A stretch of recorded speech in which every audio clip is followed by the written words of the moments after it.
Thank you.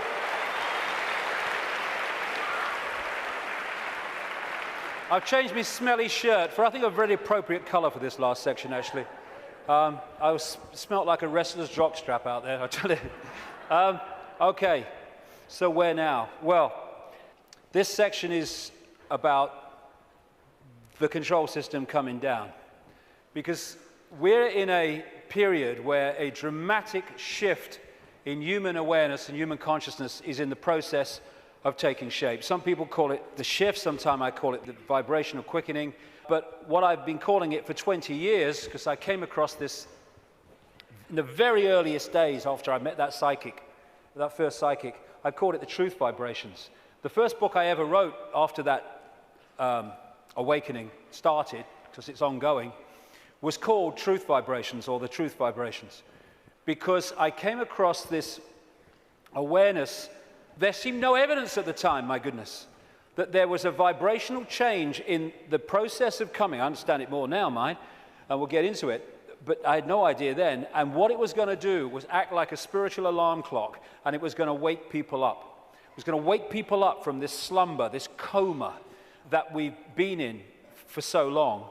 And also, my goodness me, as this truth proved to be true 20 years on, that it was going to bring to the surface all that had remained hidden. That the truth was not only coming out, it couldn't be stopped from coming out, because this vibrational change was bringing it to the surface. Like I say, 20 years ago, awakening, new consciousness, what? Truth coming out? Oh, you must be joking. 20 years on, my goodness, look at it.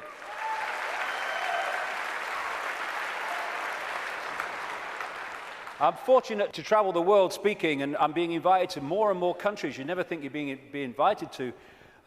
And so I can see that this is not just happening in Britain, not just happening in America. It's happening all over the world. And all the differences is those that are staying in mind for now, and those who are opening mind to this change and perceiving self and the world in a completely different way.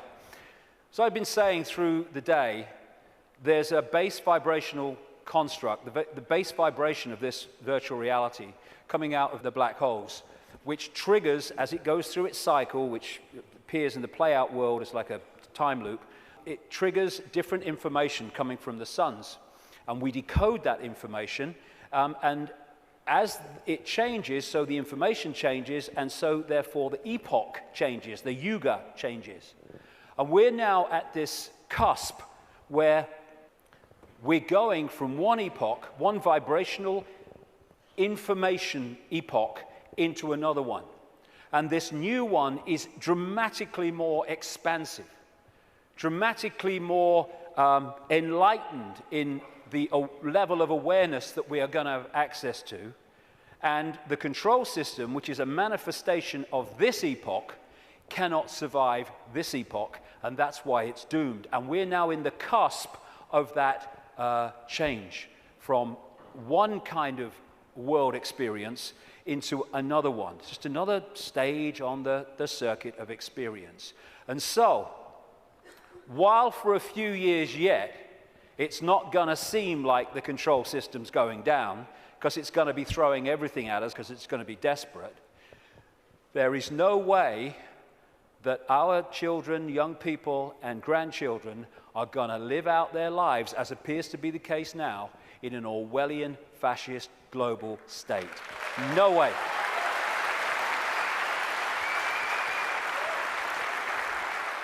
This changing epoch, changing information, is starting to be activated within the Earth grid and, of course, within the human grid.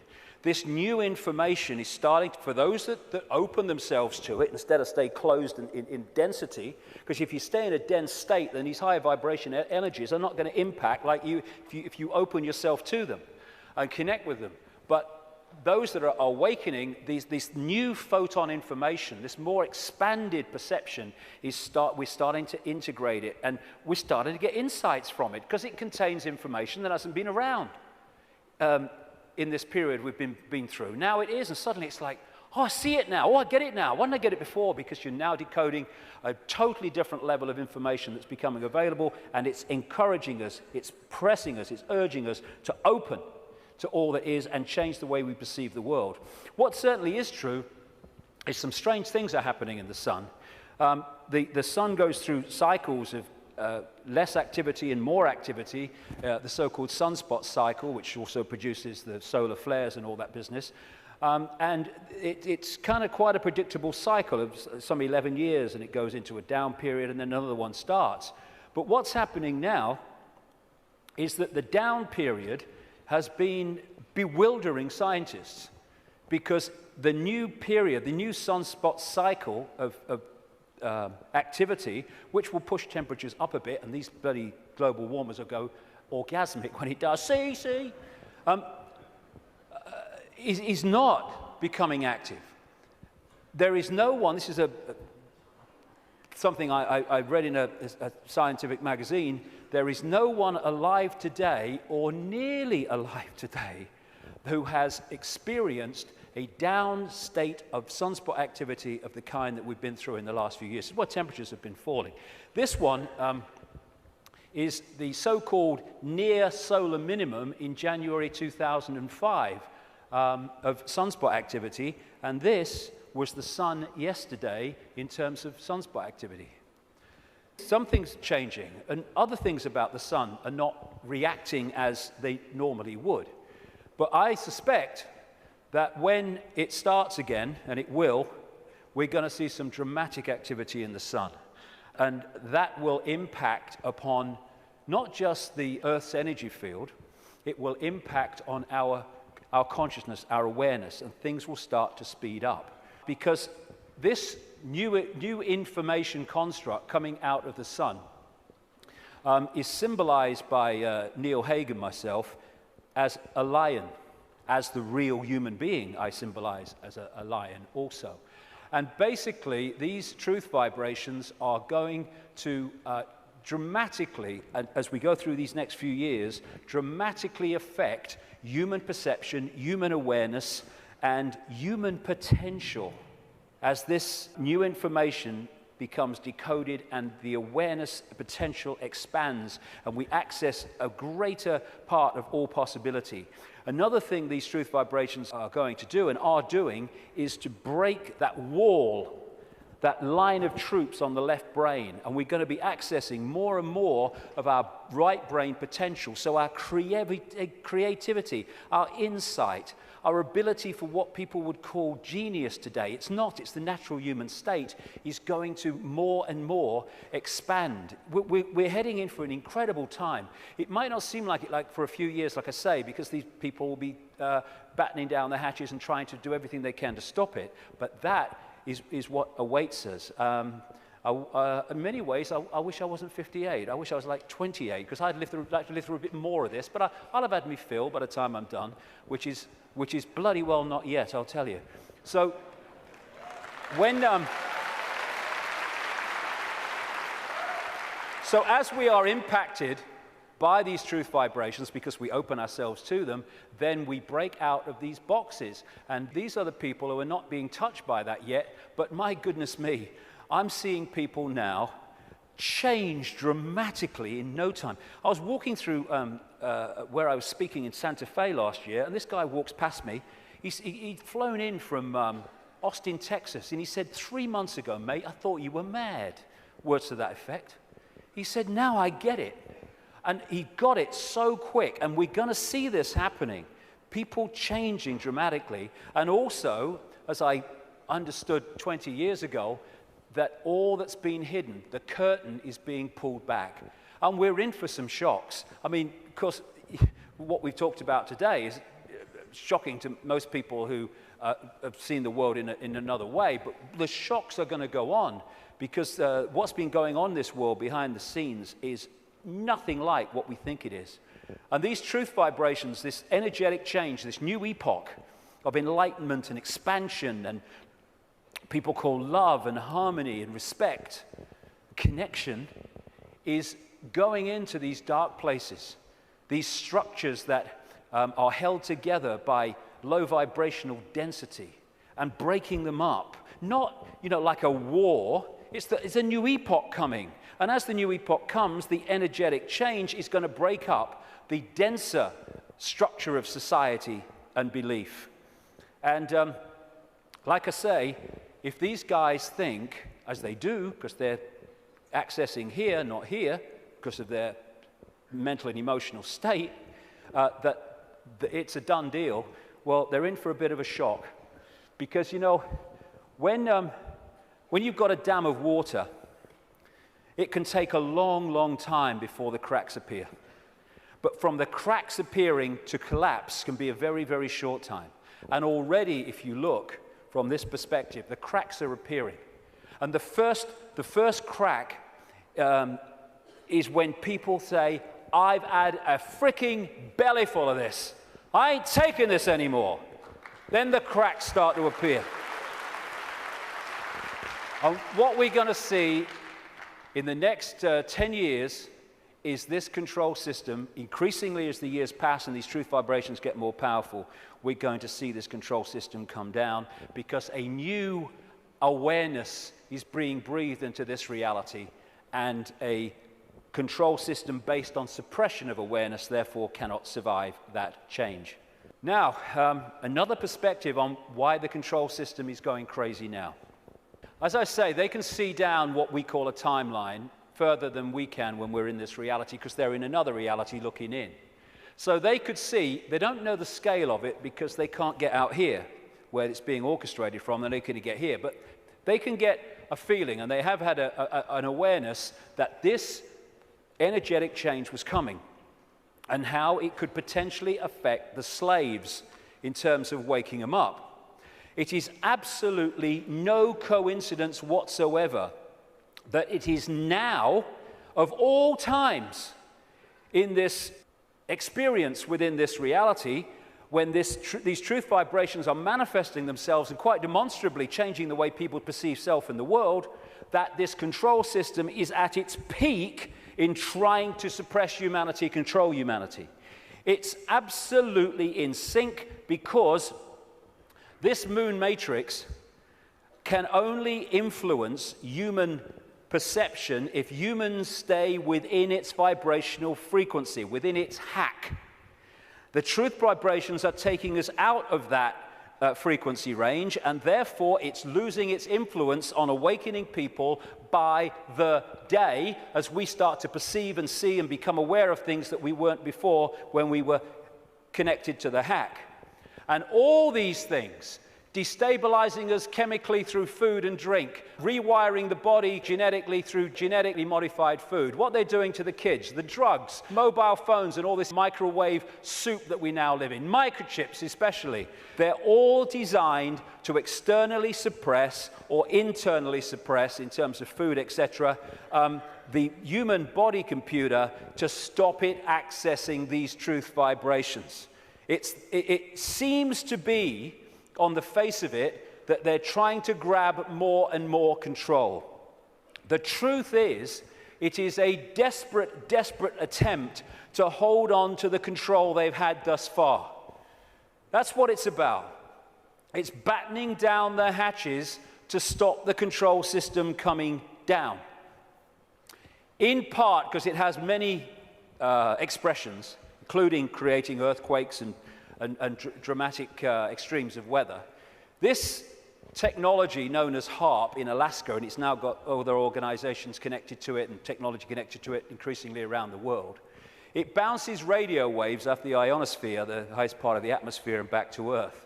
And what it is in major part is a underpinning, a supporting role to this moon matrix to create a low vibrational atmosphere in the lower atmosphere where we live in and operate in like this. Again, it's targeting this morphic field, as the Satanists call it, and some others do too, to keep it in a low vibrational state. It's fighting the truth vibrations. They know what they're doing, on one level anyway.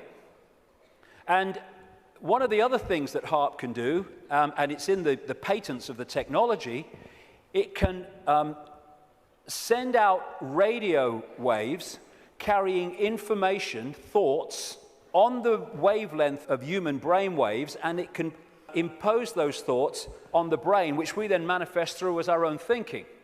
That's also part of this, and it's also part of this defense mechanism against this epoch change.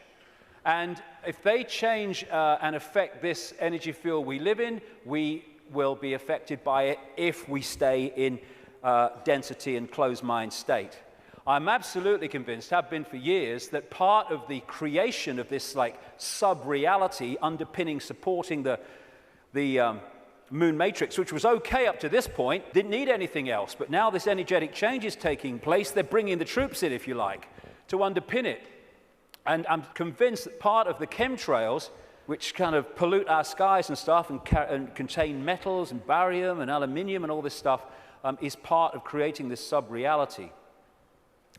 What the truth vibrations are doing is healing this schism. It's part of what it's doing. And the schism has been this distortion in the metaphysical universe, the waveform information construct, has been playing out into the holographic play-out world for, well, what would you call it? Eons, for as long as we can remember. And it has manifested itself out as conflict and fractured personalities and all the rest of it.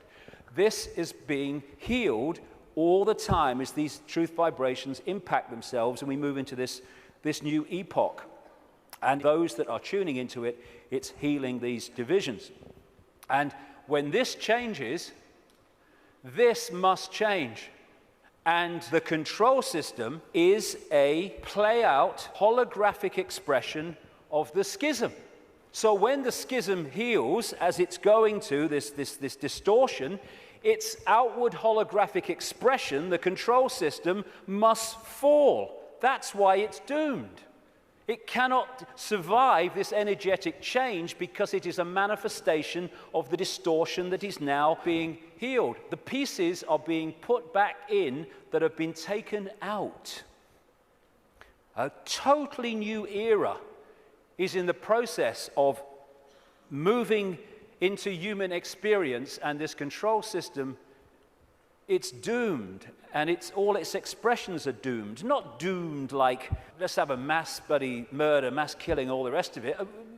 Doomed in this reality because they're connected to something that's disappearing. There'll still be infinite consciousness, even those in the control system. They'll remember who they are eventually. It might take some time, and we'll be having a beer with them one day thinking, do you remember when you were stupid? Oh, yeah, I remember that. Oh, God, mate, yeah. Oh, that's what we'll be doing at some point.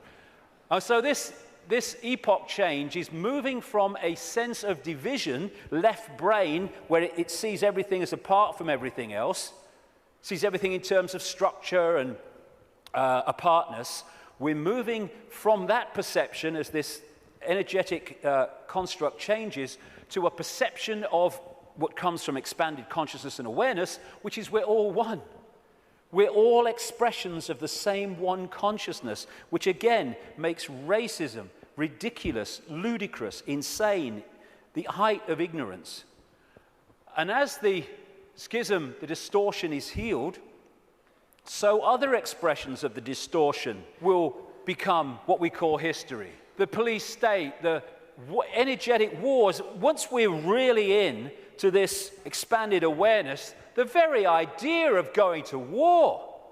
We have laws because of the distortion, because of the epoch we've been going through.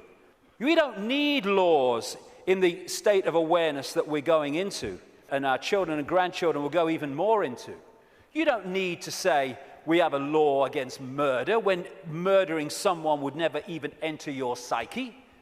You don't need environmental protection laws when harming the planet because you know the planet and you are one anyway would never occur to you.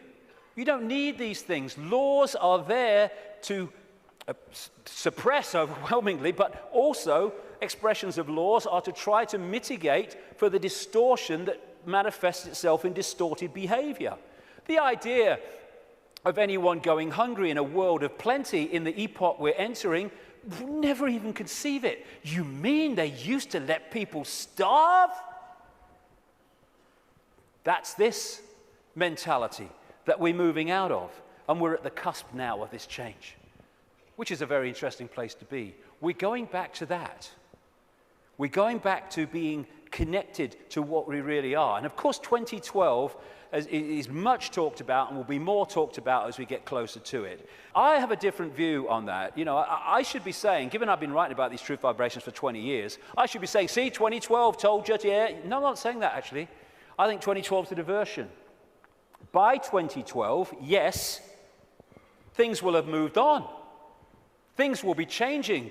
Amazing things will be taking place. There'll be big challenges, and there'll also be big, wonderful things starting to manifest by 2012 compared with now. But there'll be more so in 2013, more so in 2014, more so in 2015. This is an ongoing process as we move through the cusp out of one era, epoch, energetically, information, into another one. And so by the time it reaches where it's the natural state and the old epoch has gone altogether, you know, it's going to be down the road. But every year, every month, things are going to be moving on energetically. And there'll be things in 2012, and maybe a very good chance that manufactured things will happen in 2012 to focus attention as part of the diversion of the control system. It's quite possible that that will happen. But I don't see 2012 as some epoch-changing year.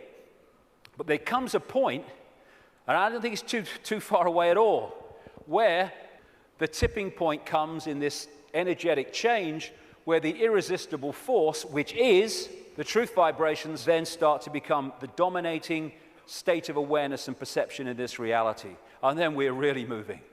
And I don't see that as too far away. Like I say, it takes a long time for a dam to crack, but not from then to it collapsing.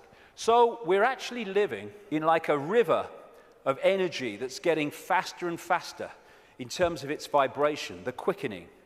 And what we can do is we can get on the airbed or the canoe and we can go, whoa, what a ride, this is great, that's fantastic. Or we can stand there and try to hold on to the world as it was, in which case we're going to be expending more and more energy trying to hold our status quo, and eventually we won't be able to hold it, and we'll get, symbolically anyway, washed away. And as these truth vibrations manifest themselves and our awareness starts to expand, we're going to be accessing levels of realities that have been denied us up to this point. People talk about the sixth sense. That's nothing compared with what people are going to have as we move into this new era. It's going to be extraordinary. We're going to remember the fantastic people that, and potential that humans once were, when they were aware of who they were, and the world in our heads, in other words, the world we experience, is going to dramatically change. We're heading for a new dawn. Now, this is a phrase the control system uses for their new era, a new dawn, a new day. Well, it is a new dawn and a new day, but ain't the one they think's coming. We've been through this process in the last epoch, and now we're going back the other way. And as a result, this control system must fall, and we are emerging from the abyss, the suppression, and all the rest of it to be who we really are. And that must change everything.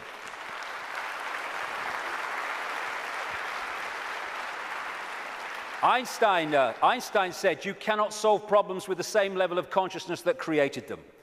That is very good news, because what we've been doing through this epoch is creating problems with a certain level of consciousness, mind, and then bringing people in to solve the problems with mind and creating more problems.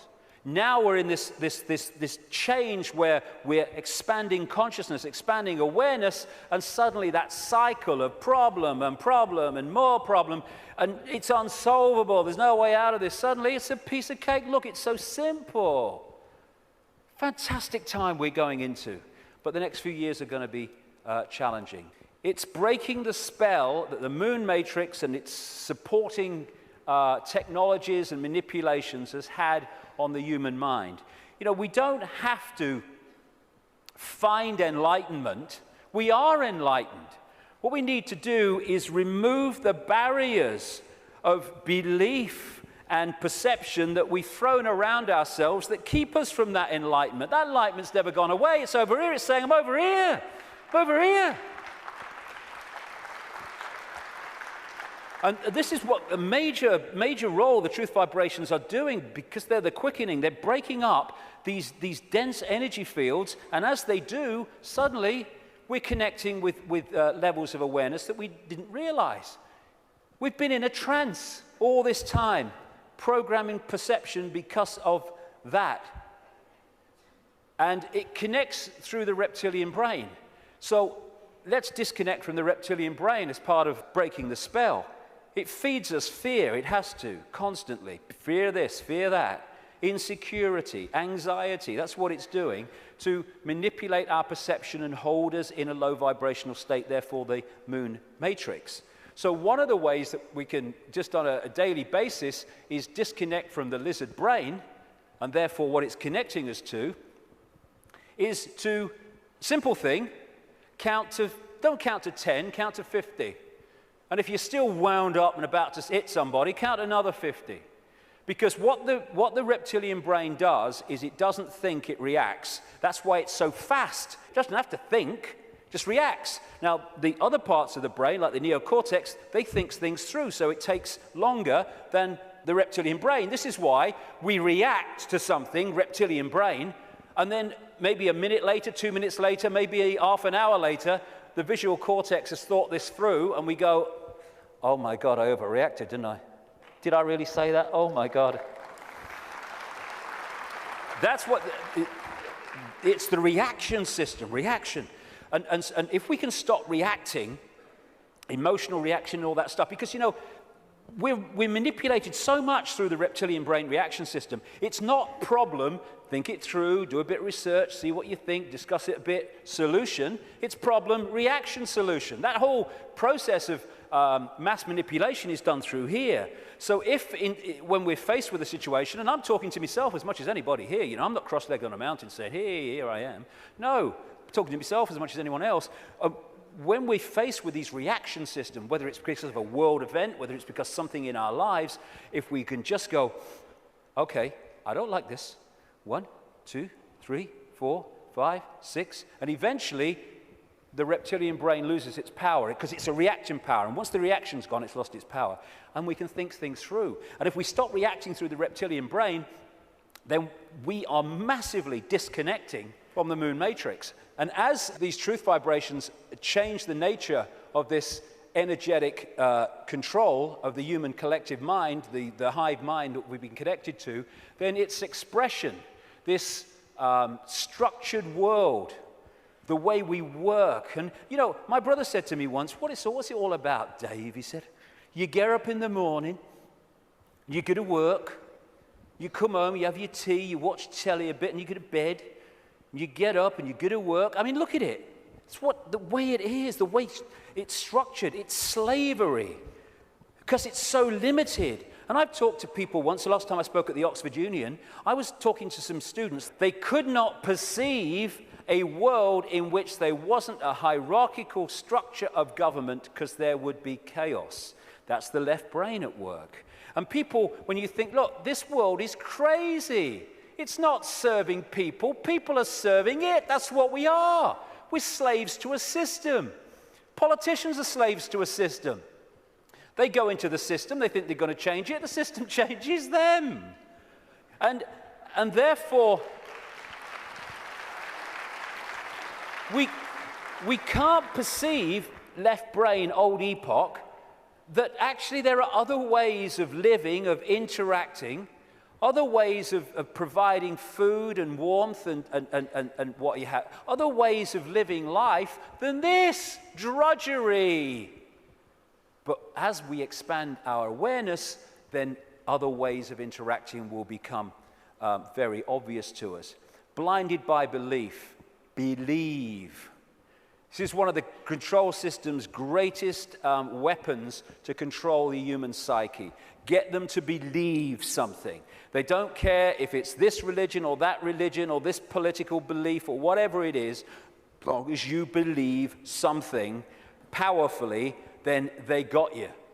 Because belief builds walls around itself, repels all borders that challenge that belief, and suddenly you're living your life on a postage stamp or a dot.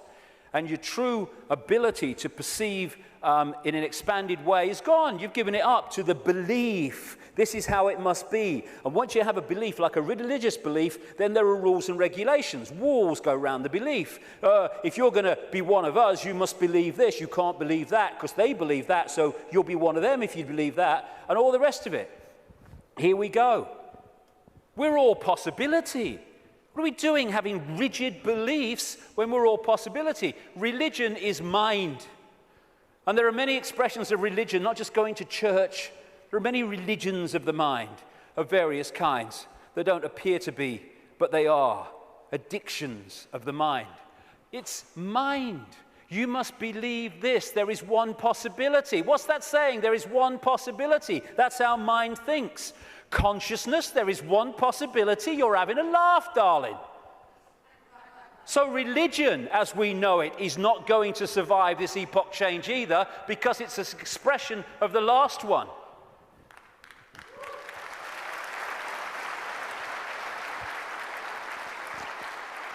These are people in a hypnotist stage show who've been told that they are religious believers. There's so many religious believers who are like that. There's so many prisons of the mind, religious belief, racial belief. I'm in a different spacesuit to you, so I'm better than you all. It's like being two spacemen on the moon and they're having a bloody argument because what spacesuit is that color and that spacesuit is that color and that was made here and that was made there. Mine's superior to yours. It's childish, child's play. And by the way, it's not just white people who are racist. It's a mentality that can manifest through any race. And we have racism all over the world. It's not a racial belief, racism. It is a mental mind state.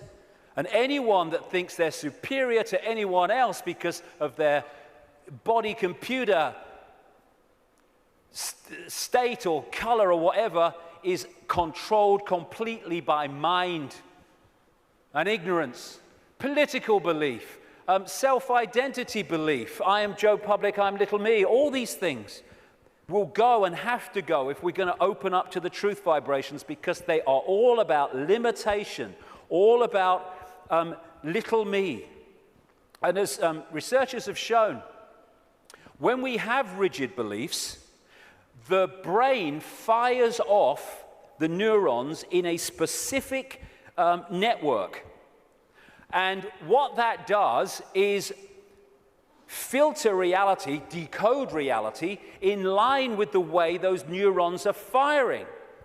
Therefore, it continually edits its reality and creates self-fulfilling prophecies, if you like, that it keeps seeing the world according to its belief. Despite receiving information that challenges the belief, it just filters that information in line to protect its belief. And then when you change your belief system, as has been shown in research, the neurons start firing in a different way, and you start seeing the world in a different way.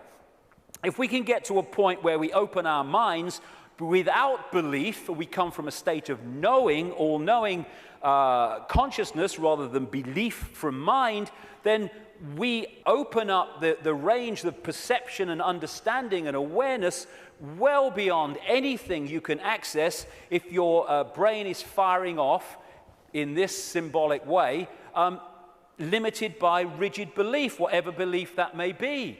When we open our mind to consciousness, everything changes. And to do that, I would suggest we need a blank sheet of paper. You know, it's not about learning anything new. We're all knowing if we can access that level of ourselves. It's unlearning the programming that has kept us from that level of awareness that we truly are. And therefore, because we're dealing with all possibility at the core of our being, that's what we are, we need a blank sheet of paper. All preconceived idea needs to go. All preconceived belief needs to go. and let information, intuitive knowing, decide what we think about things and feel about things rather than preconceived idea. It's not possible becomes, well, let's see if it's possible on the basis of the evidence, the basis of the information, the basis of how I feel. And then suddenly we're not saying, no, that's possible, I'm going to shut that out by reflex action. We're going to look at it. And when you do look at it, as I know from experience, what seems to be crazy to start with starts to take on very profound dimensions. Because we're all possibility. And if we're saying only this is possible, only that's not possible, we're not operating at the core of our being, which is all possibility. We are editing things. We are limiting ourselves. We are entering the realm of mind. And it's a time to choose, in many ways, between the head, the intellect, not that he doesn't have the part to play, it does, it being the governor, and the heart, knowing, intuition. What changed my life more than anything else was 20 years ago when I decided that if I was ever had a decision between going with my intuitive knowing, which we feel here, funnily enough, in the kind of heart chakra area, and my mind, I was going to go with my head, I was going to go with my intuition. And it changed my life and has allowed me to follow this path, because I can tell you over the last 20 years, there have been many times in the early days, not for a long time, but in the early days, when my head was going, you're going to say what? You're going to do what? You must be joking. Not in my lifetime. But I thought, no, I feel to do it. I feel to do it. I went with it. And as a result, you follow this, this energetic path through intuitive knowing that's been laid out. And what happens, because intuition, knowing, is coming from another level of awareness beyond five-sense reality, it means that to five-sense reality, general world, some of the things you do when you follow your intuition are seen as, I think I'm possibly an example of this, are seen as crazy and mad and lunatic and dangerous and all that stuff. And what happens then when you do that and you get that reaction is that the head kicks in, the mind, which wants to protect its preeminence that it's had up to this point, puts its arms together and says, see what happens when you don't listen to me, see the trouble you've got into? And it's like, yeah, okay, and you come back into mind. But if you stick with it, and you take what comes as a result of expressing your uniqueness and expressing your intuitive knowing, then eventually things happen, good things, great things sometimes, that happen not despite what you did and the reaction you got, but because of it. And then the mind, the intellect, looks at this and says, well, hold on a second. It might get you into trouble, but eventually it works out. And what happens then is your head and your heart, your knowing, your intuition come together. And the war stops. We become whole again, where mind serves consciousness instead of serving itself. And it's years and years, I say this honestly, since my intuition and my head have had a problem. It's an incredible feeling, because it's like, when you start out, it's like, I feel to do this. You're not doing that. No. And then after a while, when this sync takes place, it's like, I feel to do this. And the head goes, okay. And it's a totally different way of interacting with the world. The war stops. And this is open to all of ours. But the first thing is what it is. It's to face the situation we're in, and then we can do something about it. First thing, to realize that up to this point, we have been slaves thinking we were free. And so the first stage is to acknowledge that, and when we do, we can do something about it because we're accepting what the situation is. The second thing is to choose freedom over slavery and be prepared to do what is necessary to achieve that freedom over slavery. And when we do that and we mean it, there is a shift in our energy field. As that shift takes place, what I call magnetic attraction, it's the energy field is of the human body is an expression vibrationally of our state of being, mentally, emotionally, what we might call spiritually. And therefore, our state goes out as a vibrational field, and it draws in other vibrational fields that sync with it. We call these people, places, locations, ways of life, jobs, opportunities, or lack of them. So when this shift takes place, because we've said my intent, very powerful intent, is that I want freedom, and I want to end my life. I'm not going to be a slave anymore. I'll do what is necessary to understand who am I, where am I. Suddenly this energy field shift takes place, and we start drawing in new people, places, locations, opportunities, etc., that are syncing with the new vibrational state as opposed to the old one. And at this point, and I experienced this big time in the public eye, we experience this shift as our lives falling apart. Partnerships may end. We may lose our job. We may change location. We may, like me, undergo massive ridicule. But what if we understand what's happening? The old energy field, the old you, the old intent, the old awareness was pulling in the old life. And then when it shifts, it's pulling in a very different expression of the new vibrational self. And that transitional period, when the shift takes place, the old life falls apart. But if you want to change your life, then the old life has to fall apart unless it serves the new one. So when we choose freedom, the transformation can be challenging. It's easier now because more and more people are going through it and we're beginning to understand the process. I felt like this so many times. I went to the top of a hill in the south of England, the west of England, one day because I didn't want to upset anybody. I went to the top of this hill in the middle of nowhere and I screamed my frustration out. I know what this image means, and so many other people do. But it was the old life breaking down so the new one can take over. It's time to know thyself. Not thyself that we've been told we are, but thyself which we really are. This self, everything from the beginning, my birth, my ancestors, my children, my wife, everything comes together simultaneously. I saw everything about me, about everyone who was around me. I saw everything they were thinking now, what they thought then, what was happening before, what was happening now. There is no time, there is no sequence of events, no such thing as limitation of distance, of period of time, of place. I could be anywhere I wanted to simultaneously. That's who we are. And that's what the control system has tried to keep from us.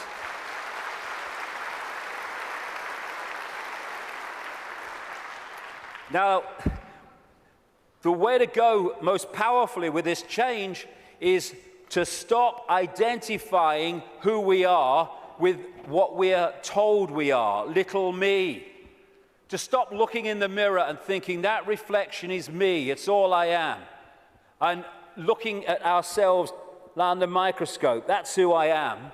And bringing our point of observation from I am David Icke, a personality born in Leicester, England in 1952, to I am infinite consciousness. All that is, has been, and ever will be, can be, all possibility. Infinite love, having an experience through this lens into this reality that they call David Icke. And again, once we take this observation from that observation, there is a fantastic shift in our energy field.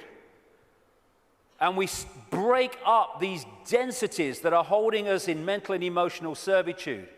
Everything starts to change when we move our sense of self-identity. That's why the control system wants us in there. It can't cope with this. We have to be in there. Little me. And this is the fork in the road. Are we going to live our lives as consciousness or mind, as all there is or little me? Because that will decide the kind of world we're going to live in.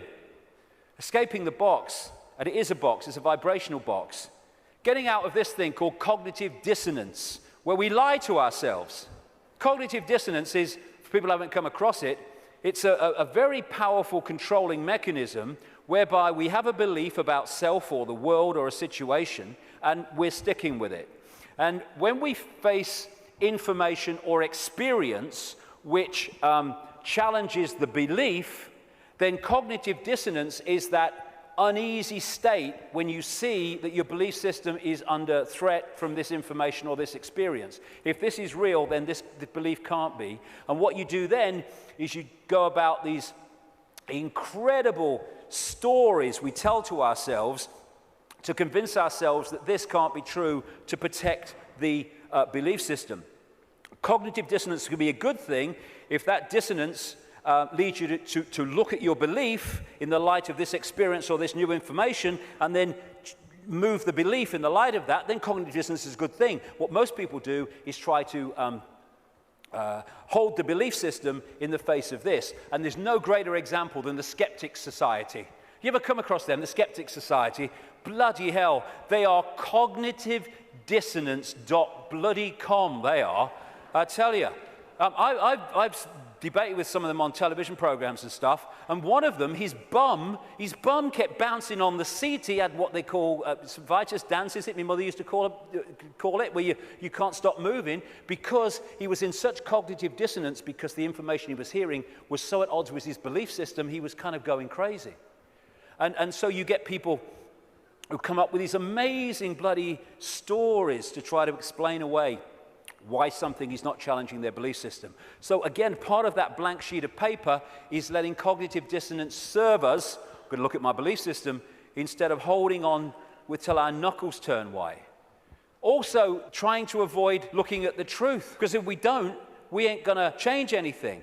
Go beyond being in denial of what is happening in our lives and in the world, and start looking at it as it really is. It is what it is, because unless we look at things in that light, instead of trying to find wishful thinking reasons why actually it's not really like that, we're not going to change anything, because we're going to be in denial that anything needs changing. It is what it is, and we need to face it. And it's important to stress this. This control system, this reptilian control system and in all its facets, is not all-powerful, and it's not omnipotent. It's actually bloody stupid. You know, there's such a difference between being clever and being wise. It's very clever to build an atomic bomb, but it's not wise to do so. There is a difference between the two. And these people are very clever, but they're stupid. And cleverness without wisdom is the most destructive force on earth, which is why that's what they are. They have only managed to control humanity because they put us in a smaller box than they're in. Because of their mental and emotional state, fear, wanting to control because of fear and all the rest of it, they are in a vibrational box. They can't access any higher levels of awareness because of their mental and emotional state that's holding them in density, and their fear. Their fear is being passed on to us through this collective mind. So the only way that they can manipulate and control us is by putting us in a smaller box than they're in, and that's what the suppression of knowledge and awareness and consciousness has been all about. But as we open ourselves to the true nature of ourselves, we can move well beyond any area that they can access. So just because they're technologically advanced intellectually, it doesn't mean they have power over us and they're omnipotent and all-powerful. They're not. They're desperate. Desperate because of the numbers of them to the numbers they're trying to control. And the other thing, I use this analogy a lot, is, like I said earlier, we don't have to find enlightenment. We just have to open our programming to the enlightenment we already are. And it's a testament to the magnificence of what we really are, that this control system has had to throw everything at us. Look at it. All these facets, the food additives, the electromagnetic pollution, the programming through the media, the suppression of education, the suppression of science, all this stuff, they have to throw at us to keep us in servitude. It's like, I use this analogy, if you want to put a ball floating on a tank in an unnatural state, which is where we've been, you have to push it down And you have to hold it there. Because its natural state is floating on the surface, you have to hold it there, because the moment you let it go, zoom, it's gone into its natural state. And symbolically, we've been held on the bottom of the tank by all this stuff that's thrown at us from cradle to grave. And the fact that it needs so much to hold us in this suppressed state shows the magnificence and genius that we really are, we once were, and will be again. When I say we, I mean what we call humanity. So as the control system's ability to do that is unraveled, and this is happening, then we're going to go to the top of the tank again, not by finding enlightenment, but by removing that which is keeping us from it. Be afraid, big, big monsters coming. This is the big area that they control us with, and we need to let go. They're feeding of this fear, fear, fear. Like I say, 1.5 billion people in China controlled by a handful because of fear of challenging the handful. No more fear. I mean, this is such a symbolic picture. Here's all these bloody sheep, and here's two shepherds, and there's a guy at the back. Now, those sheep, symbolic of humanity, can only be controlled in this way because they acquiesce to the shepherds, and the sheepdog symbolizing fear. What if this group of sheep, instead of going ba, ba, ba, ba, and if they want to, oh, ruff, ruff, oh, fear, oh, following the one in front, the control system, the shepherd, yeah. Oh, he's got the power, he's got a stick, aye. What if those sheep said, oh, look, I'm not following him anymore. And hey, Rover, woof, bloody woof, on your bike, you're not frightening me, okay? I'm over here. I'm over here. I'm over here. I'm going down here. I like that. There's some grass down here. Suddenly, this herd, flock, whatever you want to call it, is scattered because it's expressing its uniqueness and it is not fearing the consequences. These people, apparently all powerful, have no bloody power. None. They'd never find most of them. Don't mind catch them. And that's what humanity's like. We have the numbers. And yet, because we acquiesce through fear of challenging the control system, even though we have the numbers, the handful of people control the many. We have the power. We've chosen not to use it. It's about bloody time we did.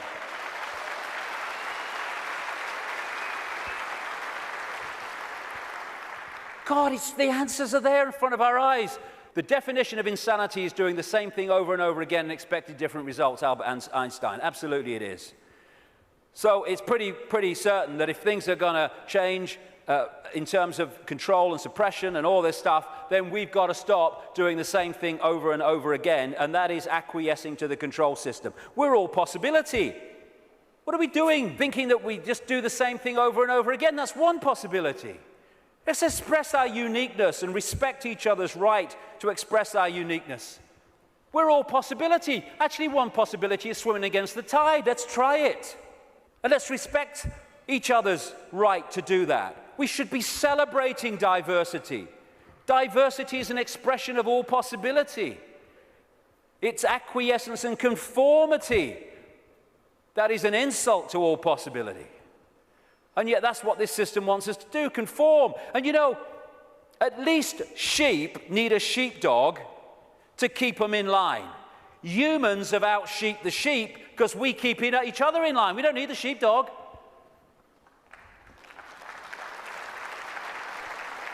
We have sheepdogs called parents and teachers and politicians and peer pressure. When we're thinking of expressing our uniqueness, we're not thinking, oh, what will George Bush think or what will Barack Obama think? No. We're thinking, what will my mother think? What will my father think? What will the neighbors think? What will my mates think? What will the people at work think? In other words, what will other people who have chosen to live in this sheep pen think of me getting out of it? It's like sitting in a cell and you find a way out through the door, and instead of another prison warder coming along to stop you getting out, the other prisoners jump on you. That's what we do. If we are going to be what we really can be, and we're going to respect our right to be different, we have to respect others' right to be different as well. Because when we respect other people's right to be different and express their uniqueness, then we're setting them free and we're helping to set society free. We are policing each other all the time through ridicule, through condemnation. We need to start being at peace with other people having different views and expressing different lifestyles than we do, even if we don't like it.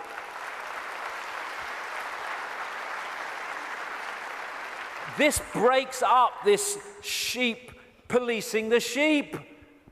There's only a few who in full knowledge are behind this control system, and they have to get the target population to police the target population. They don't have the numbers to do it themselves. I have a simple philosophy on life, so simple. Do what you like so long as you don't impose it on others. Dead simple. That's it.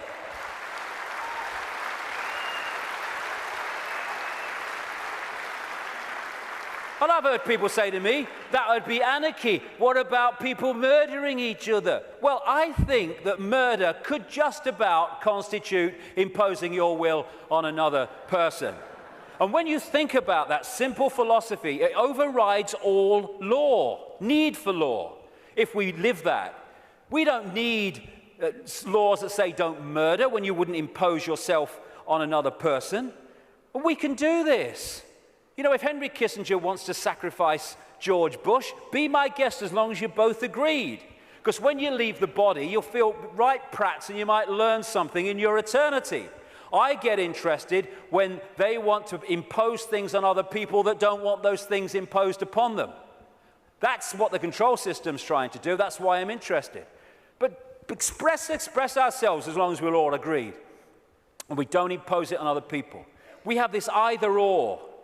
Someone wants kind of a rave or something, and some people don't want to be affected by all the noise and disruption.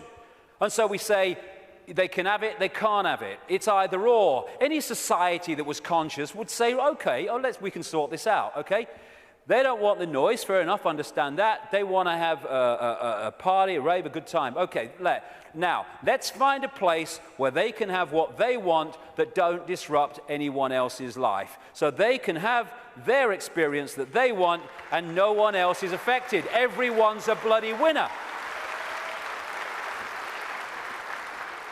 This is either or. Someone must win, so someone must lose, so someone could win. Old epoch consciousness. Winner, winner, win, win. That's the new consciousness. I stand upon my desk to remind myself that we must constantly look at things in a different way. You see, the world looks very different from up here. You don't believe me? Come and see for yourselves. And it does. When you move your point of observation, the world looks so different. When we break out of constantly scanning the world from a single point of observation, so everything looks the same. From a higher point of observation, things look very, very different. And we can break out into infinite consciousness. Clear our minds. That's another thing, another layer on the onion. It doesn't matter. My goodness me, how we make things matter that don't matter. And it clutters up our mind, it clutters up our emotions, and holds us in low vibrational servitude. I have a thing I call the deathbed perception. You're lying on your deathbed, well, your body is, you're not, and you've got 10 minutes to live. Tell me, looking back at your life, what mattered. You know, in 2004, when that guy cut you up at the lights, and you got out your car and you screamed abuse, and he got out and wanted a fight, does that matter now? No. Then the trick is to make sure it doesn't matter then. To bring that mentality into everyday life. It doesn't matter. We get het up, angry, frustrated. We worry about things.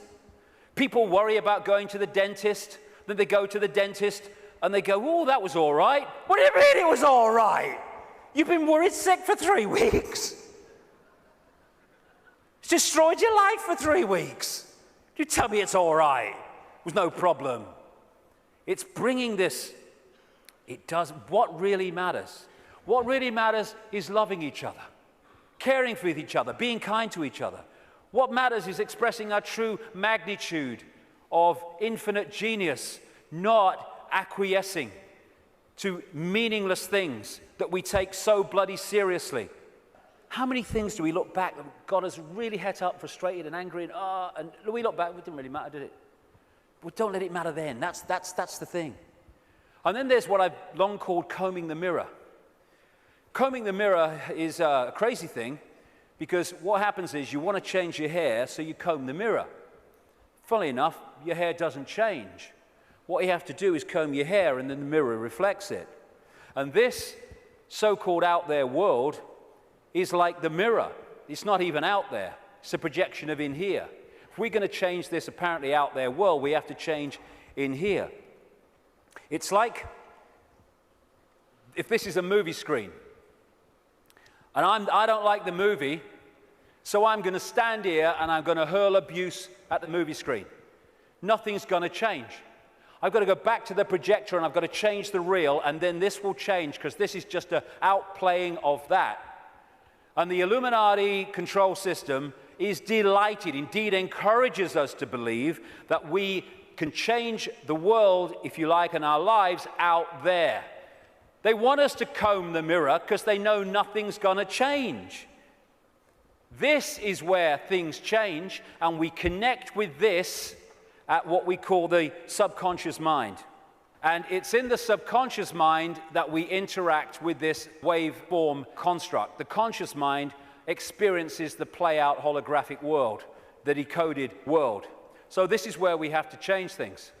Because by the time it hits this screen, this holographic decoded world, it's like the movie on the screen. It's a done deal. You ain't got to change that now. Ain't going to change this now. We have to change it before we decode it into experienced holographic reality. There are some people I've been reading, they say 98% of human decisions are made by the subconscious mind, the unconscious mind. I would go further. I'd say 100% of human decisions are made by the unconscious mind. What the conscious mind does is experience them. But the conscious mind can interact and work as one with the unconscious mind if it starts to understand the way reality works. How do we understand what's going on in the unconscious mind so therefore we can play a part in changing that? By what I call the language of life.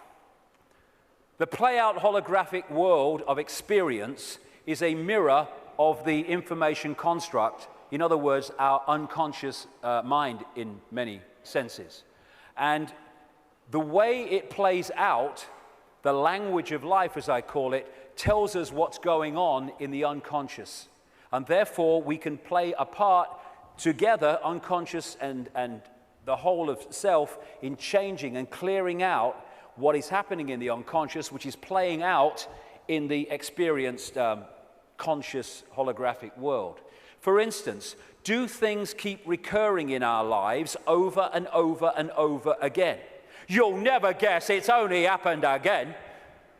Well, why is that happening to you over and over again and not happening to him at all? What is it within you that's manifesting this? What is it telling you? What is the language of life telling you by what you're now continually experiencing? Why don't things work in your life, but they work in this person's life? What is that telling you? What is it about you that's making it not work? What is it about them that's making it work? The language of life. And you can start to read this. And it's about taking responsibility and saying, oh, God, I'm so unlucky. Nothing ever happens to me. It's like taking responsibility, power. Why is this happening to me? What is it about me that means this is happening to me and not to them? It's the language of life. he's talking to us. For instance, one of the things that totally bloody controls human experience is a desire for outcomes. We're all possibility. If we live as all possibility, our true self, then we're flowing. We're flowing with life. We haven't got an outcome because we're all possibility. We flow where we want to go, and we flow where life takes us. Once you have an outcome, I want this, then you have pinned yourself to one possibility. And if that possibility doesn't happen, then you're in a state of disappointment. Even though you're all possibility and you can flow anywhere you like, I'm this what I want to be. And it's like a door. And people go through life and they're going, bang, bang, I want to be this. This is my outcome, bang. And the door's going and life's going, ain't opening. Ain't opening. Bang, bang, frustration, anger, why me? And it gets more, okay, now we're going to put this across the door. And they still go, bang, bang, this is my outcome.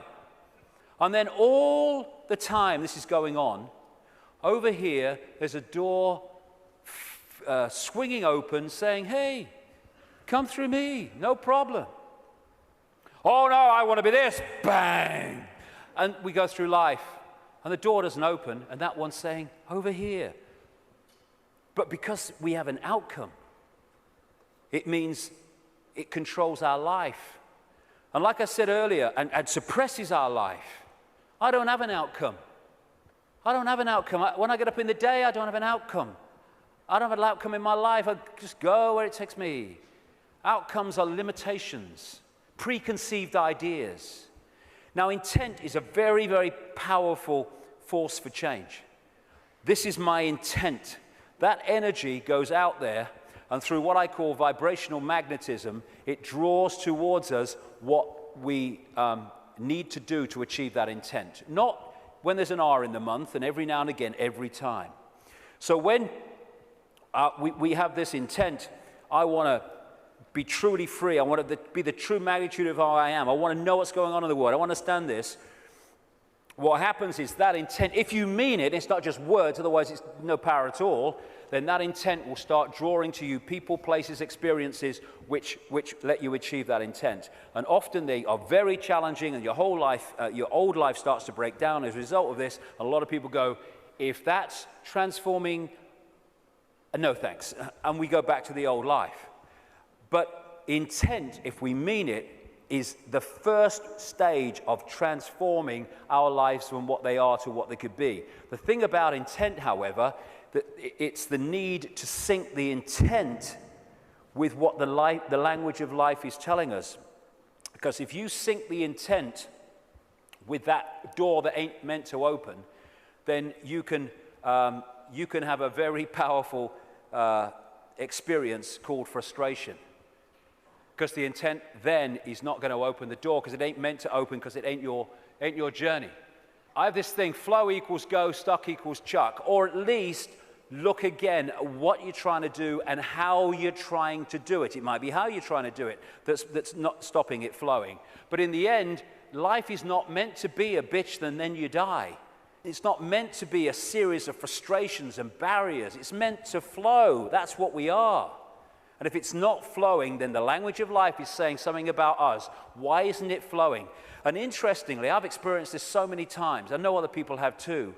Once you acknowledge what the experience you're having is, maybe one you don't like, is saying about you, you acknowledge it, you bring it to the conscious, boom, there's an energy shift and the problem disappears. The pain in the arse in your life goes out. Because you've acknowledged it, you've read the language of life, and therefore you don't need to experience that anymore and come to that understanding because you have, and it's gone. Taking responsibility is a very, very fundamental part of this transformation. Carl Jung, the Swiss psychiatrist, said, people will do anything, no matter how absurd, in order to avoid facing their own soul. And not taking responsibility is the absolute epitome of giving your power away. When we say it's all your fault that I'm in this situation, whether it's collectively or individually, what we're saying is, I don't have power over my life, you do. Taking responsibility is taking your power back and saying, okay, I'm taking responsibility for this because I have the power to change it. They're not responsible for it. They're not. They're just the language of life speaking to me about my responsibility. Therefore, I'm not going to play the blame game. This is my responsibility, and I'm going to deal with it. And when we do that, we take our power back and we can change things instead of going through life as a victim of other people's circumstance, which means we're powerless. That's little me. And we ask ourselves, why me? Why am I going through this experience?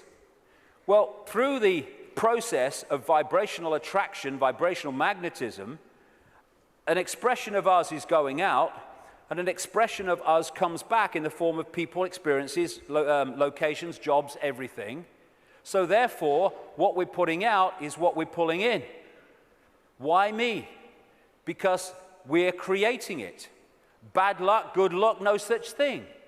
Why do some people win? Some people lose. Because some people pull that in, some people pull that in. You get people who they say, you meet them and they say, nothing ever happens in my life. And you say, well, what would you like to happen? And they go, well, I don't know really. Well, I don't know really goes out as a vibrational information field, and what comes back is a life where nothing happens. Why? Because you don't know really. So we're not victims. We think we're victims, and the control system wants us to believe we're victims, because then we will do nothing to change the fact that we're not expressing the power that we have. Why me? Ask yourself, because it's your choice. It's your choice and my choice in the sense of there's not some guy with an AK-47 on some other dimension saying to our consciousness, get in that body or I shoot. And in the same way, once we get in here, we attract what we attract. And when we take responsibility for that, we can stop attracting it. Why me? It's like the Oracle said in the Matrix. You've already made the choice. Now you have to understand it. You didn't come here to make the choice. You've already made it. You're here to try to understand why you made it.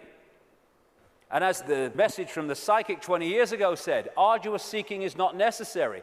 The path is already mapped out. You only have to follow the clues. We are guiding you along a set path.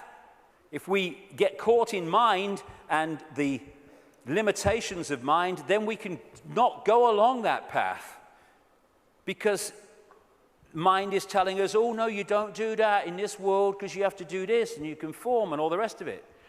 The difference is that when we make the choice of the path we want to journey on in this reality, in what we call a life, we're doing it from this perspective of perception. When we're trying to understand why we made it, we're doing it from this level of perception. So this sees it on one level, and this is going, I'd agreed to this, you must be having a laugh. Never. Well, this is seeing it in a different light. And it's the same collectively. Why us? Why are we here at this time now as this cusp of change is going on? Same thing. You've already made the choice, now you have to understand it. You didn't come here to make the choice, you already made it. Now you have to try to understand why we made it. Instead of complaining at the situation we're in, and again, this made the choice, this is trying to understand it. Once you break out of this into this, you then start to understand it, because you see what we're experiencing from a totally different perspective. For instance, this sees, in the journey down the symbolic river, this sees the next turn on the river, no further. This sees the whole river from source to sea. So this is seeing an experience in the moment that this is having in a completely different way to how this is seeing it. For instance, you're going down the river on a canoe, it springs a leak. You paddle across to the bank and you sit there and you're angry and you're frustrated. Why me? Why am I so unlucky? And then some guy comes across and says, hey mate, you were so bloody lucky. There's a bloody waterfall around that next turn. And we can even override that through intuition. When we intuitively access this, we intuitively know, no, I'm going to stop for the day here. I'm not going to go any further today. And this might be saying, oh, we can go further. I'm not going any further. And so many things we can be protected from by following our intuition. Why are we here collectively? We're here to break the spell. We're here to break the spell on the human collective mind. What a great thing. What a great thing to play a part in. To break this spell and to stop this human experience becoming this. And in the next few years, like I say, they're going to throw everything in desperation, like the cornered rat, trying to hold on to a control system that's falling. This is where we're going to need to have this perspective of I am consciousness, I'm having an experience, because that will make it so much easier as we go through this transformation and challenge, because if we're in this world and of it, those people are going to find the next few years very, very difficult. Because they will not have a perspective of what's going on, except everything's going crazy, and my God, what's going to happen next? This is a great line from a song. Freedom's just another word for nothing left to lose. Isn't it amazing how when you no longer have anything to lose, the butterfly emerges? Because it's fear of loss that keeps us in servitude so much. And when you've got nothing left to lose, suddenly all that's left is freedom. And that is going to be a very powerful experience that a lot of people are going to have in this next period of challenge as this cusp moves on. Just when the caterpillar thought life was over, it became a butterfly. It's amazing that when you're in, so many people have told the story that it was in their lowest moment of despair that boom, something emerged and transformed them. Nothing left to lose, freedom. Okay, I'm waking up, so what do I do? Well, I would suggest that we all stop making bloody excuses. You know, we can all come to the conclusion that there's this control system and it's doing this, and what about the children, and what about the grandchildren, what's going on? And then the list of excuses why we actually can't do something today. Well, there's a game on, and I've got to do this, and I've got to do that. Nothing is more important than focusing on what is happening, because everything comes from that. What can we do? We can refuse under any circumstances, no matter what the frickin' laws and the pressure and the imposition, we can refuse not to have the right to express our freedom of expression. Refuse under any circumstances to shut up.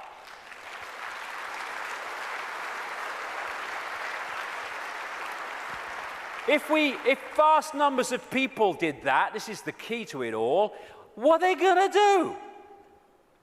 They don't have the numbers. We can stop focusing worship on celebrities and television and fake politicians and even sport. Not that I don't enjoy sport, but as long as it's there, peripheral vision, and not here, the worship, externalizing.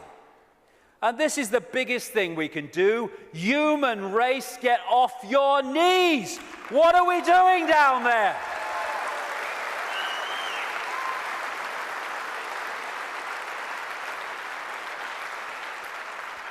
What are you doing? You're all that here's as it been and ever can be. What have your bloody knees for? Well, I'm only little me. No. If we get off our knees, the control system's over. Martin Luther King said, a man can't ride your back unless it's bent. And then there's the people in dark suits and uniforms. Hey, you got children and grandchildren and families as well. What are you doing serving a control system that wishes to impose a fascist state on your families?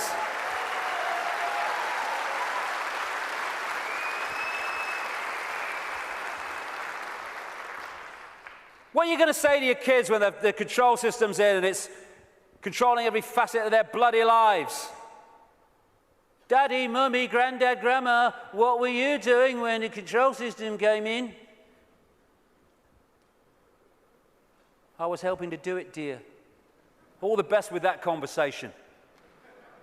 What are we doing? Playing a part in, oh, it's me job. Well, get a bloody another one then. We got to do this to our children because it's my job. What can we do? We can cease to serve the control system in uniform with a gun in our hands. We can do that.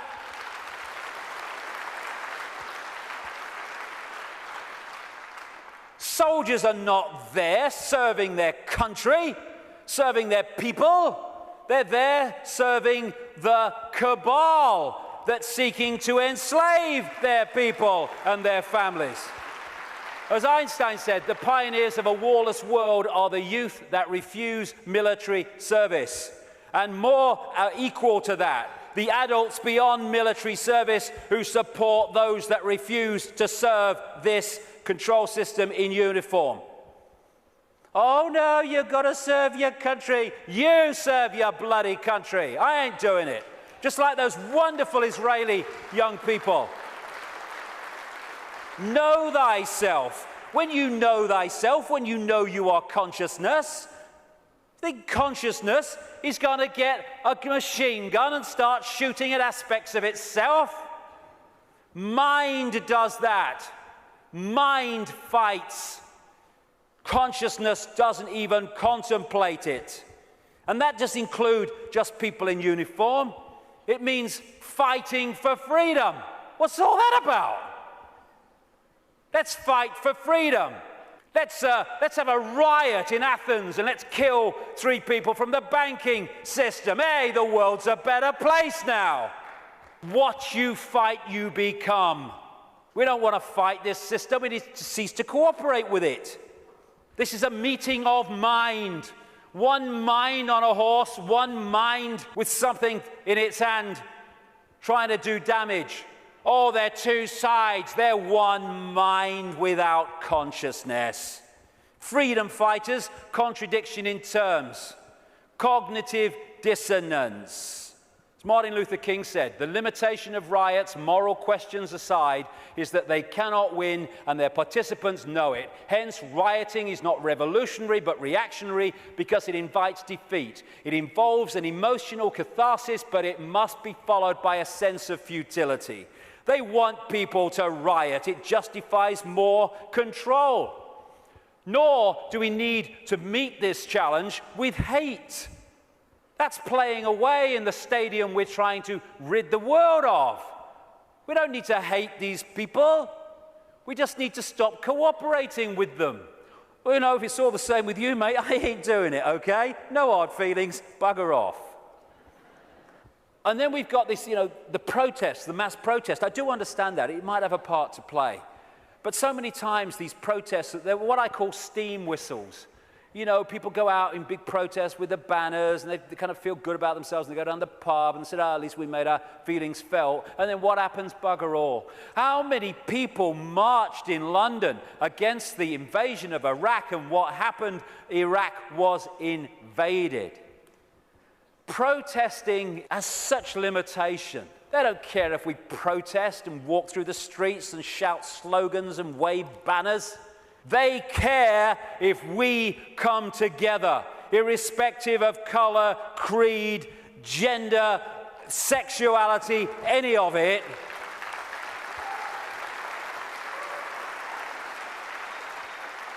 Put our differences aside and unite behind what affects us all and all our families. This control system, this Orwellian agenda, is not trying to enslave black people or Jewish people or middle-class Americans or Hispanics or Australians or Indians. It's trying to enslave all of us. And what it wants to do is divide the target population against itself through these fake, ridiculous fault lines of race, religion, income bracket, so that we divide and rule the target population and they can pick us off one by one. They are terrified of us putting down those fake fault lines and coming together and uniting behind what we should all believe in: freedom for all, irrespective of who we are. Injustice anywhere is a threat to justice everywhere. Someone else's injustice is our injustice, because if we allow injustice there, eventually that injustice will come here anyway.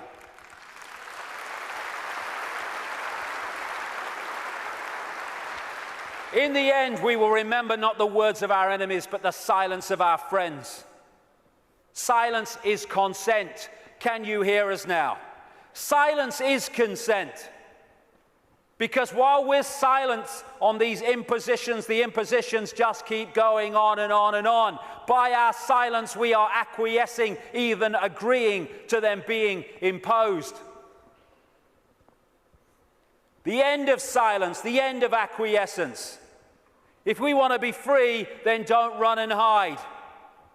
Because you can put your head in the sand and ignorance is bliss, but only for a while.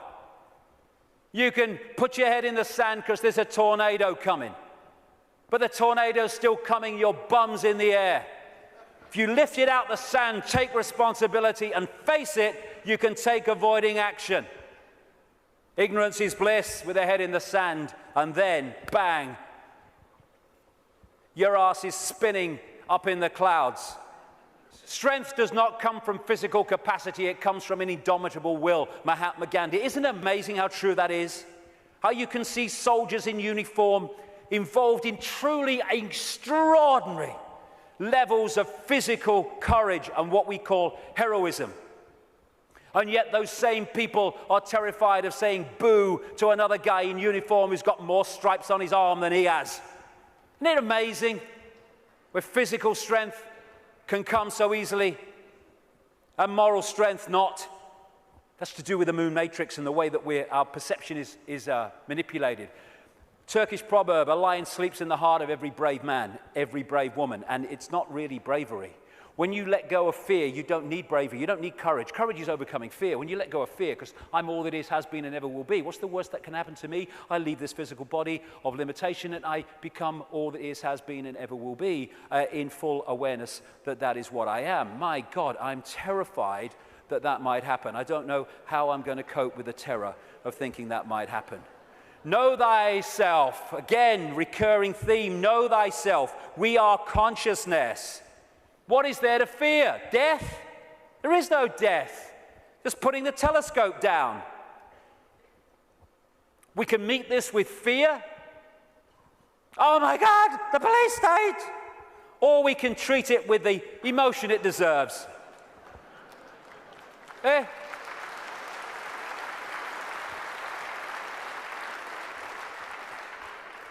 What we have to do is comply. Compliance, that's what we have to do. Because if we don't comply, the control system's in desperate trouble. So it has to frighten us into complying for fear of not complying and the consequences that come from that. Well, hold on a second here. There's something about this that ain't right. When we look at this structure, we look there for the power. But why is that there? Because these silly sods are holding it up there. This is the power. They have to persuade them that they have the power, so they don't take the power to bring that crashing down. Fear of bringing it down through fear of not complying. Once we step out of the pyramid and refuse to cooperate with it, no violence necessary, by the way, then the pyramid starts to collapse because we're holding it together. It's a house of cards. That's all it is. Oh, it's the control system. It's a house of cards. Simple thing. People are being fined ridiculous amounts of money for putting their wheelie bins out on the wrong day or too many inches from the bloody curb. And people go, I don't know, what's the world coming to? It's the big brother state, innit? And then what you going to do? What time's that game show on, honey? Terrible, a bloody thing, I don't know. What? What's that gonna do? Don't tell me that's Big Brother. It's little me that's causing that, not Big Brother. What if thousands of people, when someone is fined that money for that ridiculous thing, and like I say, they're just giving us more and more ridiculous things to see how much we'll take before we resist, and when we don't, they give us even more ridiculous things. What would happen if when someone is faced with that fine, thousands and thousands of people in that area put their wheelie bins out in the wrong place on the wrong day, week after week after week after week?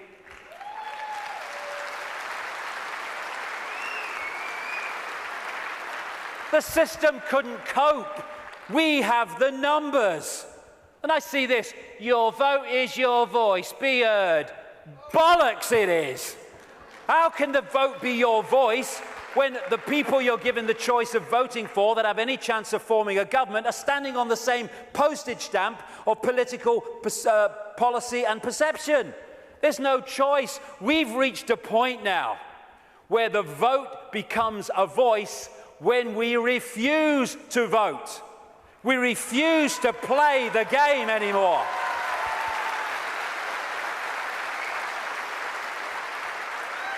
What would have happened at this recent election, this farce, if tens of millions of people had said, we've had a bellyful, we're not voting, it only encourages them. We are not voting because we're going to make a statement that we know this system is rigged and we're having it no more. What would have happened in these days that have passed since that election? The whole focus of the media and everything would have been, bloody hell, what's going on? Why this mass refusal not to vote? Now we've got a debate going. Now we're looking at why people haven't voted because the system is rigged. Now the system has to bloody start to change because it's lost its credibility. But instead, the majority trotted along to vote because they said, well, if you don't vote for them, they might get in. It doesn't matter.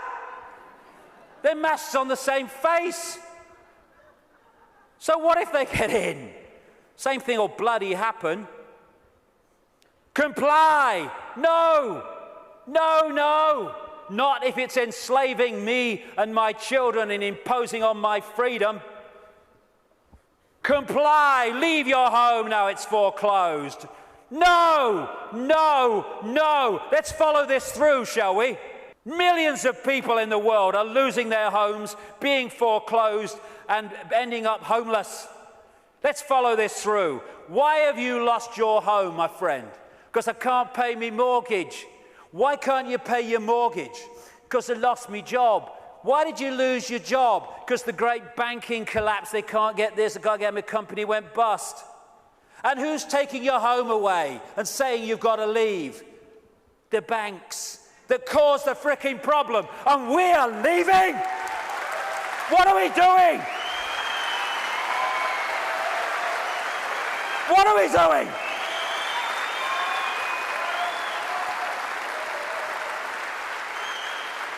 No, we won't leave when the banks have caused the problem and now they're telling us to leave to take the assets. No, we won't. And people who are not being foreclosed need to support those that are. We're all in this together.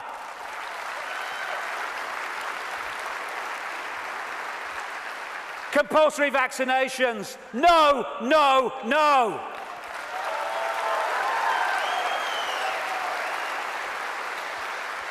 You must do what we say. We have changed the law. Not if you are imposing on my freedom and my rights to be a free citizen with a free voice. No, no, no. What are they going to do? They come out of Downing Street, whether it's Clegg and his mate bloody Cameron or it's bloody Obama or whoever it is in America, and they say, we've had a discussion and this is what we're going to do. What if vast numbers of people say, well, we ain't doing it? They have no power whatsoever. Their power comes in our acquiescence.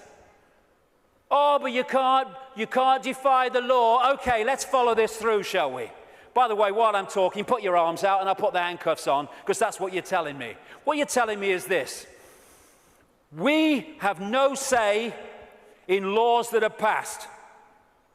And then we have to obey those laws. Well, okay, forget freedom then. Okay, what if they passed a law that says, we take your children away? Would you obey it?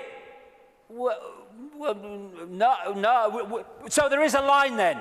There is a line. It's just, where is that line?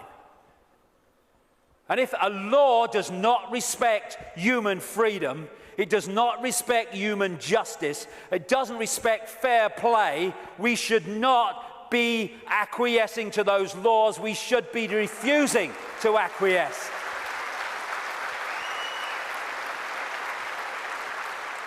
What we need is not compliance, we need a non-comply dance, where we beat to a different drum and we dance to a different drum, where we refuse to acquiesce to this control system that seeks to enslave us even more than it already has.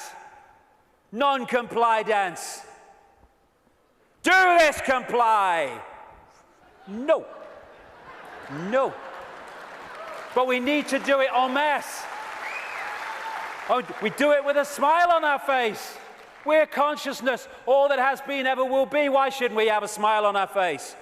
And smile and feel for these people who are enclosed in mind trying to enslave us. But we need to do it en masse.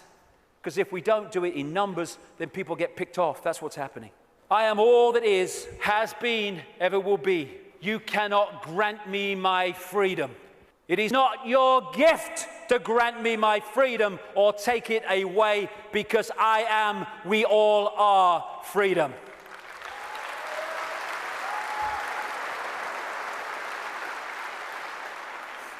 Put another way,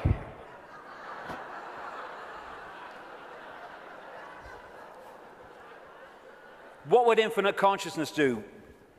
Move perspective, little me, all that is. What would infinite consciousness do in the situations that we face, as against what would mind do? If it's not right, don't do it. If it's not true, don't say it. Absolutely right. You know what would change the world overnight is if we as a human race started doing what we knew to be right and just in the circumstances that we face, instead of making those decisions as so many people do and have long done on basis of what is right for me in this circumstance that I face. Okay, the just thing to do might not be in the moment the best thing to do, but it's the just and right thing to do. And if we started doing what we knew to be right when we're faced with these decisions, as opposed to what we perceive is right for us in the moment, although doing what is right for us in the eternity, then everything would change. If we want a world of peace, then be peaceful. It sounds trite, it sounds simple, but it's devastatingly profound. That's what we need to be with each other. You know, we have people going on anti-war marches who are hurling abuse at each other in their relationships and stuff like that. If we war with each other, then the collective version of that is warring collectively. If we want peace, let's be peaceful. If we want a world of kindness, then let's be kind. And it must come, for goodness sake. It must. If we're all kind to each other, we live in a kind world.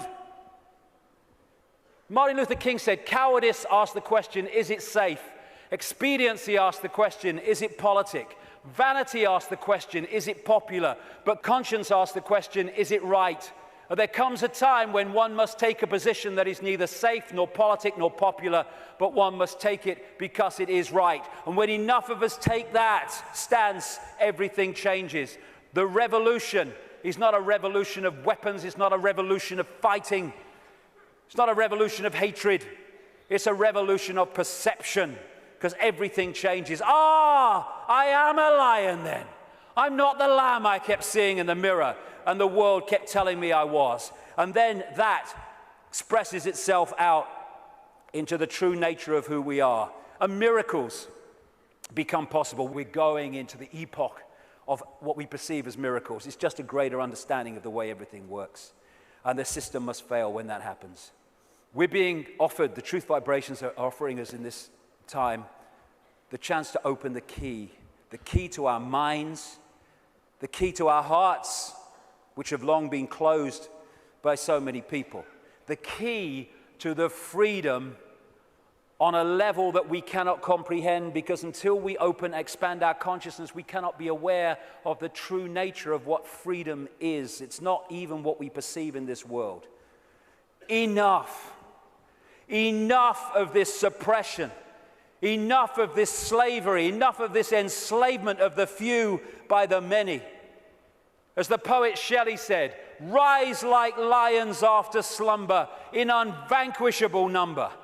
Shake your chains to earth like dew, which in sleep had fallen on you. Ye are many, they are few. Enough! It's time to fly.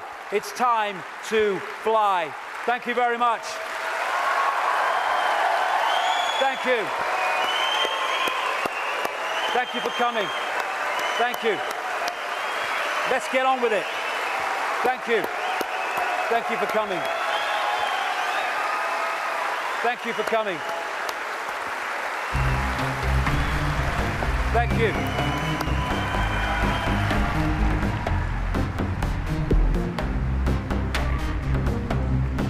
I've waited for years to see him. I've seen his DVD years ago, Brixton Academy. He's a legend. I think I fucking love him. I've been to all David's events here. This is the best one ever. It's the most original, the most passionate, and it really is the greatest. I've never seen David so charged up. I've never seen him so full of stamina, so full of energy, and so there's so much inspiration in what he's said here tonight. He doesn't pretend to be a guru or anything like that, and he admits himself he's struggling with the same, things that we are, and I think that's why he's fantastic to listen to. All of it struck a chord. It's probably the same as everybody that's been there. Everybody's aware that, I don't know, that there's something going on. Do you get what I mean? And it was traveling 600 miles. It was, yeah, definitely. I think the freedom aspect obviously is a really important part of it, and knowing, and actually everyone coming together. But I mean, I've been following David Icke for a couple of years now. It's kind of opened me up. So what I thought stood out for me is that there was a lot of detail that David Icke gave that's not out in the public. It's not open knowledge. Some of his talk was a little controversial, I thought, but it was still on point of what he was saying. Everything seemed to lead up to one big crescendo at the end, which pointed every direction, no matter what field, race, color, creed you were from. It all pointed in one direction. So unification is the bottom line. I liked the way he ended it today. It was particularly good for me. He was much more, like you said earlier, he was much more animated today, much more kind of really get up off your knees, do something, make decisions about things in your life, more ethical decisions. I think that was great. That's difficult for me. But it's great. David Icke, live him. The main thing is that we've all got to unite together and fight for freedom and democracy and justice, and fight against the big boys who are starting to rule the world. That we have to fight the New World Order, the Rothschilds, and all the people who try to dominate us in the name of evil. We've got to stick together and fight for our freedom and our democracy. Stop all that we treasure. We watch it disappear for your moment's pleasure. We live in constant fear. You promised us justice. We got war instead. Now you must trust us before this planet's dead. Stop. Doing nothing.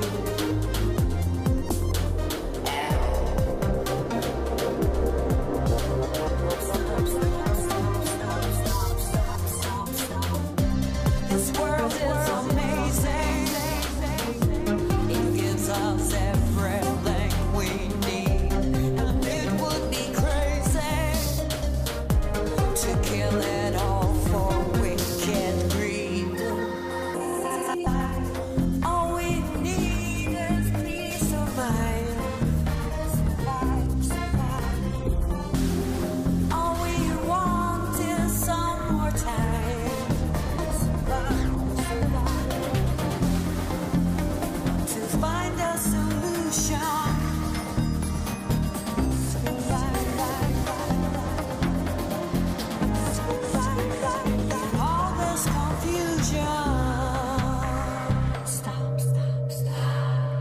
Doing nothing.